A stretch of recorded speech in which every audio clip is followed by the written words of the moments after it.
사랑하시는 것이 아니라 하나님은 우리 모두 그리고 저를 포함해서 사랑하신 줄로 압니다. 히브리인들에게는 아주 독특한 언어가 있습니다.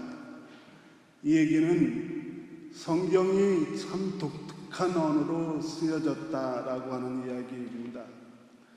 근데 히브리인의 언어, 성경의 언어, 그 독특한 것 중에 가장 독특한 것 중에 하나는 어떤 단어가 있냐면요, 샬롬이라고 하는 단어가 있습니다.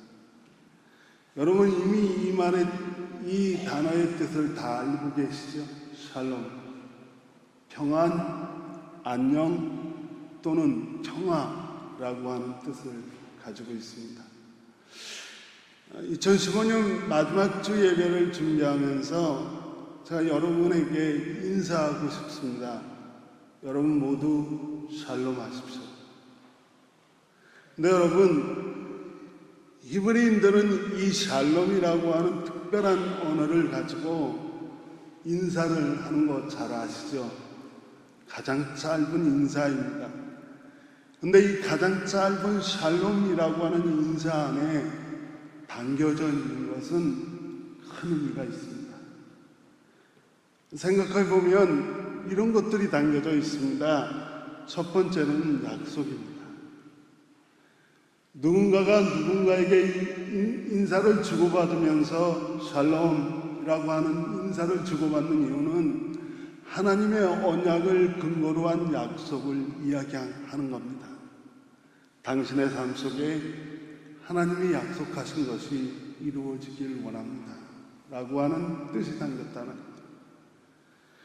그리고 이 샬롬이라고 하는 말에 약속이라고 하는 이 내용과 더불어 담겨있는 건 역시 기도입니다. 누군가에게 샬롬이라고 하는 인사를 했다면 그 인사 안에는 그 인사를 주고받는 사람에게 기도하는 거예요. 당신의 삶 속에 하나님의 뜻인 하나님의 평화가 이루어지길 기도합니다 라고 하는 뜻입니다. 그리고 한 가지 더 보탠다라고 하면 축복이죠.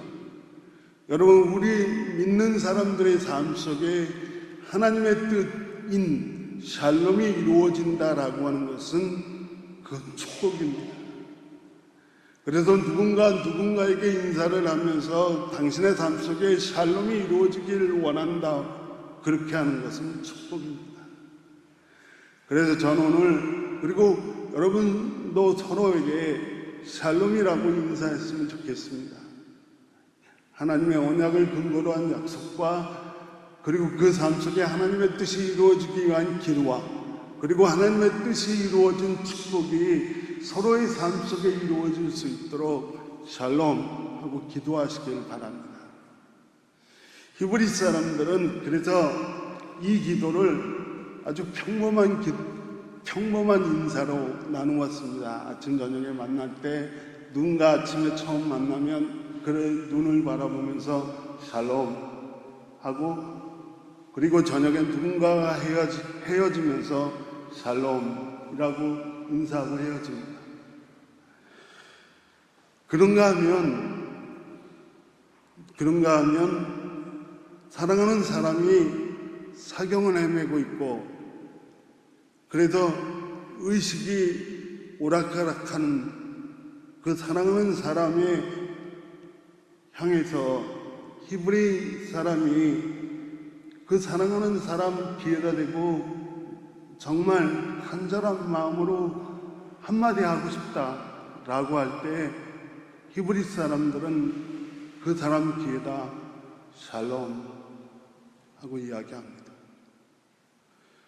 그리고 참 오랫동안 한 동네에서 이웃으로 같이 살면서 참 어려울 때 같이 의지하고 기쁠 때 같이 기쁨을 나눴던 사람이 갑자기 먼 곳으로 이사하게 됐을 때 그가 짐을 다 꾸려놓고 이제 그 먼 길을 떠나려고 할 때 그 길이 너무나 멀기 때문에 오래 붙잡을 수 없어서 오랫동안 나눴던 그 정과 사랑을 가지고 그를 안아주면서 마지막으로 그에게 할 수 있는 인사가 바로 샬롬이었습니다.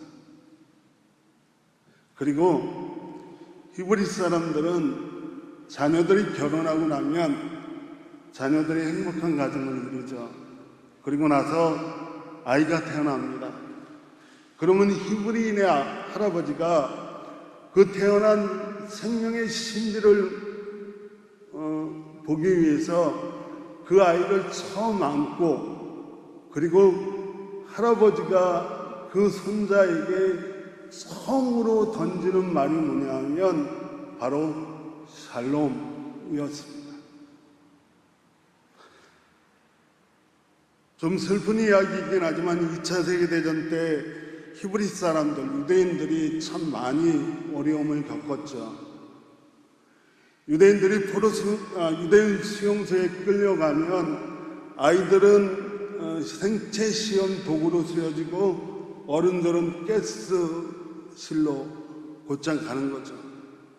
사실 유대인 수용소로 끌려가면서 이미 다 그들은 그것을 알고 있었습니다. 그래서 아이를 안고 있던 어머니가 수용소에 도착하자마자 그 아이를 강제로 떼어놓는 손길, 그 정말 무서운 손길 앞에서 이 아이를 떼어놓으면 이제 마지막으로 나는 가스실로 가고 이 아이는 생체 실험 당하러 가는데, 그 어머니가 마지막으로 빼앗기지 않으려고 발버둥을 치다가 어쩔 수 없어서 아이를 빼앗기면서 마지막으로 그 아이에게 뭐라고 얘기할 것 같습니다. 살아나라. 이런 얘기 소용없습니다. 그 아이를 빼앗기면서 유대인 엄마가 그 아이를 향해 딱 한마디 던집니다. 샬롬, 샬롬.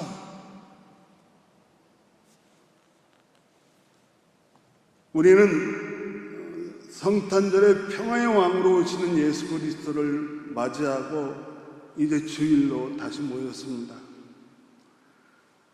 저는 분명히 이 히브리인의 아주 독특한 언어인 샬롬이라고 하는, 평화라고 하는 이 말 때문에, 그리고 우리가 맞이하신 예수 그리스도가 평화의 왕으로 오셨기 때문에 예수 그리스도, 그가 바로 샬롬입니다.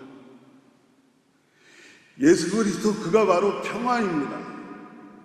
그래서 여러분에게 기도합니다. 그리스도의 평화가 여러분과 함께 하시길 주님의 이름으로 간절히 축원을 드립니다. 그래서 오늘 본문에 이렇게 말씀하잖아요. 그리스도의 평화가 여러분의 마음을 지배하게 하십시오. 이 평화를 누리도록 여러분은 부르심을 받아 한 몸이 되었습니다.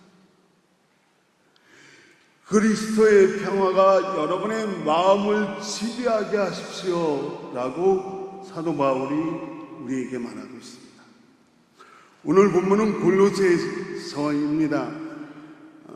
신약 성경에는 사도 바울이 여러 편의 서신 편지가 기록되어 있습니다. 그 사도 바울의 편지의 대부분은 사도 바울이 직접 개척하고 세운 교회를 향해 쓰여졌습니다. 빌립보서, 빌립보 교회를 향한 편지입니다. 데살로니가 전후서, 데살로니가 교회와 성도들을 향한 편지입니다. 그런데 바울의 서신 중에 바울이 개척하지 않고 바울이 세우지 않은 교회를 향해 쓴 편지 두 통이 있습니다. 첫 번째 편지는요, 로마서입니다. 그리고 두 번째 편지가 바로 골로새서입니다. 사실 골로새 교회는 사도 바울과 별로 상관이 없는 교회입니다. 그럼에도 사도 바울은 골로새 교회를 향해 이게 골로새서가 4장으로밖에 되어 있지 않다라고 하는 얘기를 주석가들은 이렇게 이야기합니다. 사도 바울이 로마의 감옥에서 아주 다급한 마음으로 골로새 교회를 향해, 그리고 골로새 교회 성도들을 향해 편지를 쓰고 있는 짧은 편지라고, 간결한 언어로 간결하고 긴박한 이야기를 골로새 교회와 성도들에게 전하고 있는 것이다. 이 골로새 교회를 세운 사람은 바울의 동역자였던 에바블라라고 하는 사람인데요. 그런데 이 에바블라가 세운 이 교회는 골로새서 1장 4절에 보면 바울이 굉장히 극찬합니다. 왜 극찬하냐면 그리스도 예수에 대한 믿음과 모든 성도들을 향한 사랑을 품고 있는 교회였고, 믿음과 사랑이 하늘에 쌓아두신 소망의 근거가 된 교회였기 때문에 그렇습니다.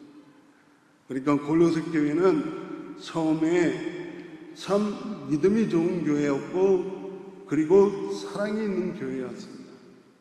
자랑할 만한, 그리고 칭찬받을 만한 교회였습니다. 그런데 왜 사도 바울이 로마의 감옥에서 갑작스럽게 급하게 골로새 교회에 편지를 쓰고 있냐 하면, 골로새 교회가 무너지기 시작했기 때문에 그렇습니다. 교회가, 믿음의 공동체가 무너지고 있습니다. 그 이유는 골로새서를 읽어보면 나옵니다. 이단 때문이었습니다. 그러나 그 이유가 무엇이든지 우리가 오늘 관심하려고 하는 것은 이 무너지고 있는 골로새 교회를 향해 사도 바울이 무엇이 교회를 더 이상 무너지지 않게 만드는지 해법을 제시하고 있기 때문에 그렇습니다. 바울이 제시하는 해법은 아주 간단합니다. 오늘 본문 중에 이 모든 것 위에 사랑을 더하십시오. 그리고 그리스도의 평화가 여러분의 마음을 지배하도록 하십시오라고 하는 이 말이 해법입니다. 믿음에서 나는 사랑, 그리고 그 믿음에서 난 사랑에 의한 평화가 바로 무너지고 있는 교회를 다시 세울 수 있는 유일한 해법이다라고 사도 바울은 이야기합니다. 저는 오늘 세상의 모든 공동체와 정의와 평화가 무너지고 있는 세상을 향해, 그리고 어쩌면 우리의 삶 속에 무너지고 있을 줄 모르는 그 어떠한 삶의 부분들을 향해 여러분 스스로가 선언하시길 바랍니다. 나에겐 믿음이 있고 그 믿음은 나의 사랑의 근거가 되며, 그 믿음의 사랑에서 벗어날 수 없기에 늘 우리 안에 그리스도 예수가 주시는 평화로 우리의 마음이 지배당해 있다라고 선언하시길 주님의 이름으로 간절히 축원을 드립니다. 2015년 여러분 무엇이 여러분의 마음을 지배하고 살아오셨습니까? 2015년 한 해 무엇이 여러분의 삶을 지배하면서 살아오셨습니까? 간절히 바라옵기는 그리스도 예수의 평화가 여러분의 마음과 삶을 지배했었기를 간절히 축원합니다. 혹시라도 아직도 그리스도 예수에 의한 이 평화가 우리의 삶과 마음을 지배하고 있지 못하다면, 오늘 새로운 한 해를 기대하며 예배에 참여한 여러분 모두에게 그리스도 예수의 마음, 불안과 좌절이 아니라, 염려와 근심이 아니라, 우리 삶 속에 찾아온 어려움과 근심등이 아니라 그리스도 예수를 향한 믿음과 그것에 더불어 있는 사랑으로 말미암은 그의 평화가 여러분의 마음을 지배하시길 주님의 이름으로 간절히 축원을 드립니다. 이제 2015년도 며칠 남지 않았습니다. 남아있는 날들을 축복합니다. 뭐라고 축복하냐 하면 샬롬입니다. 하나님의 약속과 기도와 축복으로 2015년 남은 여러분의 날들을 축복합니다. 그리고 새로이 찾아올 2016년 모든 날들을 축복합니다. 뭐라고 축복하냐 하면 샬롬. 여러분 2016년 한 해가 그리스도 예수 안에 있는 평화가 여러분의 마음과 삶을 지배하길 예수 그리스도 이름으로 간절히 축복합니다. 기도하겠습니다. 하나님 감사합니다. 한 해를 잘 마감하게 하시고 또 한 해를 열어갈 수 있는 소망과 기쁨을 주시니 감사합니다. 이제 이 한 해를 마무리하면서 우리의 신앙의 마음 안에 이 말을 담고 갑니다. 이 모든 것 위에 사랑을 다하십시오. 그리스도 예수의 평화가 여러분의 마음을 지배하길 원합니다.